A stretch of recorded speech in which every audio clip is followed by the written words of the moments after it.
อารมณ์นั้นไงคือเจียสันดานរបស់ចិត្តដែលអត់មានធម៌មេត្តាជាធម៌កំពូលមេត្តាករុណាមុទិតាឧបេក្ខាគឺជាធម៌កំពូលជាធម៌របស់ព្រំអ្នកណាមានតិចព្រំថ្នាក់ទៀតទៅអ្នកណាមានច្រើនទៅព្រំ6 10ជាន់ណោះអាជាន់លើជាងគេនោះវាពេញទៅដោយមេត្តាករុណាមុទិតាឧបេក្ខានឹងធម៌អត់ចេះគោរពគឺចិត្តនឹង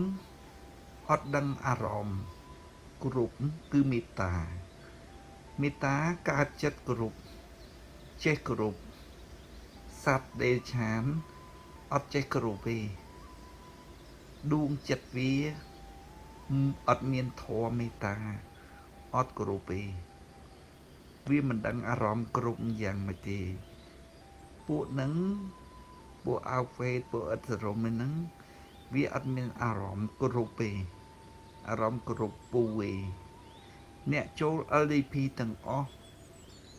មានតិចមានច្រើនសត្វតែមានអារម្មណ៍គោរពពូមានធម៌មេត្តានៅក្នុងចិត្តហ្នឹង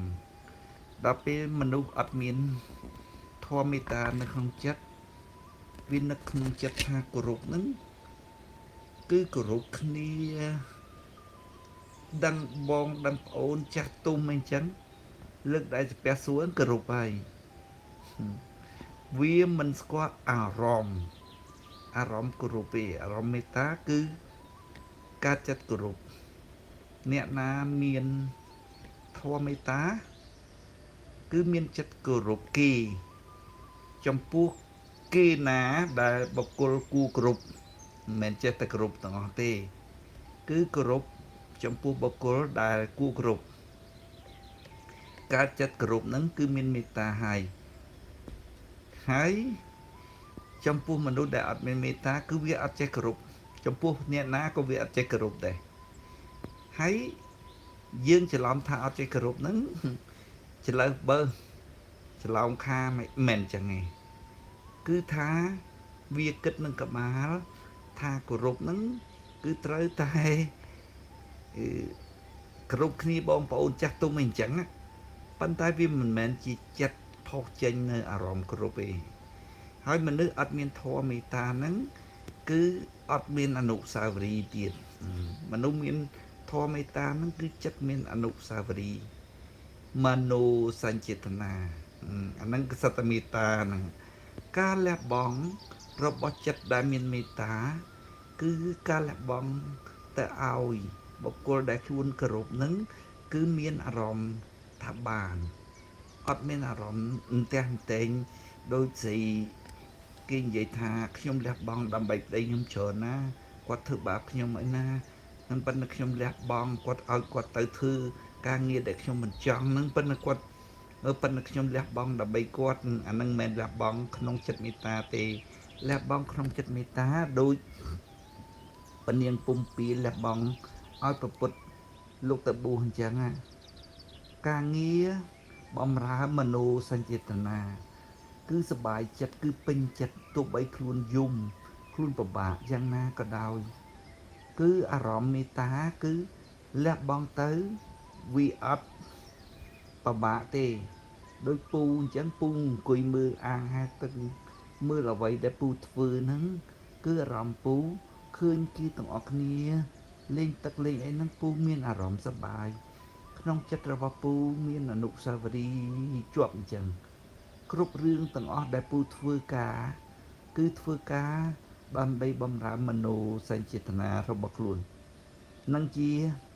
អារម្មណ៍នៃធម៌មេត្តាដែលមានក្នុងចិត្តមនុស្សហើយឥតសរមអវេទហ្នឹងអត់មានធម៌មេត្តាដល់អញ្ចឹងអត់មានអារម្មណ៍គ្រប់ទេចាំមើលតើបុគ្គលណាយើងសែបគប់ទៅឃើញតែមានអត់មានអារម្មណ៍ចេះគ្រប់គេអញ្ចឹងគឺអត់មានធម៌មេត្តាហើយនឹងមនោសញ្ចេតនាក៏អារម្មណ៍មេត្តាដែរគឺធម៌មេត្តាដែរអនុស្សាវរីយ៍ដិតដាមនៅក្នុងចិត្តក៏ធម៌មេត្តាដែរការលះបង់ដែល សบายចិត្តនឹងធ្វើទៅនឹងក៏ធម៌មេត្តាដែរអានឹងជាសត្វធម៌ដែលមានក្នុងចិត្តនៃសាសនាខ្ពស់ធម៌កម្ពុជាពពុទ្ធមានធម៌មេត្តាគេថាមេត្តាបារមីនោះ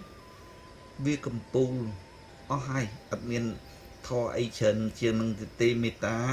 ករុណាមុទិតាឧបេក្ខានឹងប៉ិនគ្រាន់ថាពពុទ្ធលោកមានខ្លាំងនេះចឹងទៅប៉ុន្តែមនុស្សខ្លះអត់មានហ្មងអត់ស្គាល់អារម្មណ៍មេត្តាអត់ស្គាល់អារម្មណ៍អនុស្សាវរីយ៍អត់ទេអត់ចេះគោរពទេគឺស្មានតែគោរពនឹងចេះគោរពចាស់ទុំអីអត់ទេទៅវត្តអីហ្នឹងឃើញគោរពពុទ្ធអីហ្នឹងមិនមែនគោរពទេតាមពិតគឺអត់មានអនុស្សាវរីយ៍គឺចង់បានបន់ទេដូចអនរុអាស៊ីនេនៅជាមួយពូយូរហើយវាអត់មានអារម្មណ៍គោរពទេអារម្មណ៍គោរពមិនបានបើសិនណាជាមនុស្សមានអារម្មណ៍គ្រប់ ពេលដែលមានរឿងជាមួយពូអញ្ចឹងគឺថាអាលេះលួយដៃជើងត្មង